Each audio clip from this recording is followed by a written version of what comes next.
Hello दोस्तों, मेरा नाम है धीरेन्द्र सिंह। आज की वीडियो में बात करेंगे क्वेश्चन नंबर 7 ट्रेडिंग अकाउंट का। ठीक है, फाइनेंशियल स्टेटमेंट और सोल प्रोप्राइटरशिप हम चैप्टर नंबर 18 कर रहे हैं। इसकी मैं ऑलरेडी बहुत सारी वीडियो बना चुका हूँ। अगर आप नहीं देखी है तो आपको लिंक आपको डिस्क्रिप्शन में मिलेगा। तो क्वेश्चन नंबर 7 करने वाले हैं। तो चलिए बिना गुजरे के स्टार्ट करते हैं। इसमें आपको ट्रेडिंग अकाउंट ही बनाना है। तो ट्रेडिंग अकाउंट बनाना है तो क्वेश्चन नंबर 7 में हम बनाते हैं ट्रेडिंग अकाउंट। फॉर्मेट एक बार दोबारा रिवाइज कर लेते हैं क्या था। तो यहाँ लिखेंगे trading account for the year ended, किस साल की एंड में बन रहा है पहले तो पता होना चाहिए। तो क्वेश्चन में ही बता देगा, देखो लिखा हुआ फॉर द ईयर एंडेड 31 मार्च 2023। तो यहाँ लिखेंगे 31 मार्च 2023, जिस साल की एंड में बन रहा है वो आपको लिखना है। ठीक है, उसके बाद आपको ऐसे यहाँ पर बना लेना है। यहाँ लिखना है डेबिट और यहाँ लिखना है क्रेडिट। पर्टिकुलर्स आएगा, ठीक है।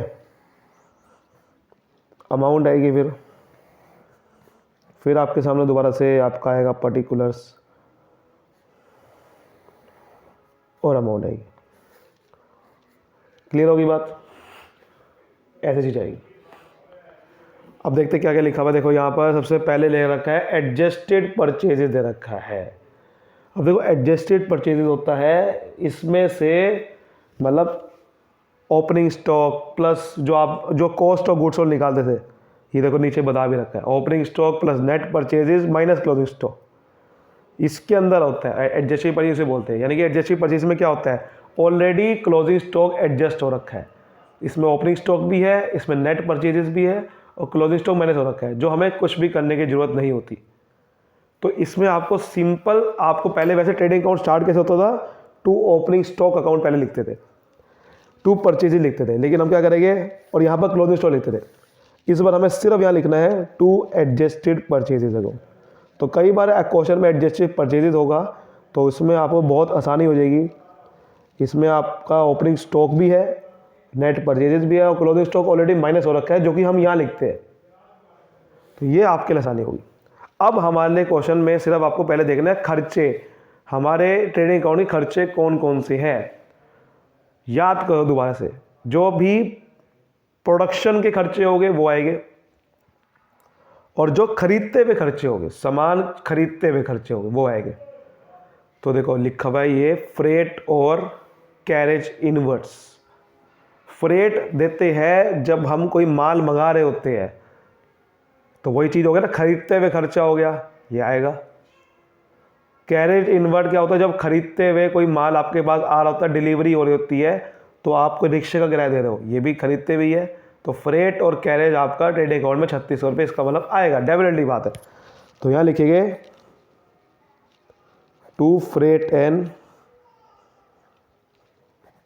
Carriage inwards account 3600। ठीक है, उसके बाद देखते हैं हमारा क्या लिखा हुआ है, वेजिस। अब देखो वेजिस हमारा मजदूरी, ध्यान रखना सैलरी और वेजिस दोनों में डिफरेंस है। सैलरी ऑफिस में देते हैं, ऑफिस में कोई प्रोडक्शन नहीं होती तो ऑफिस के खर्चे नहीं आते ट्रेडिंग अकाउंट में। वेजिस देते हैं फैक्ट्री के अंदर जब सामान बना रहे, यानी कि बनाने से रिलेटेड खर्चा है ये। तो प्रोडक्शन से रिलेटेड खर्चा हो गया, वेजिस ट्रेडिंग अकाउंट के अंदर आएगा। ये कॉन्सेप्ट समझ गए ना आप कोई भी क्वेश्चन कर लोगे ट्रेडिंग अकाउंट, कुछ भी दिक्कत नहीं आने वाली।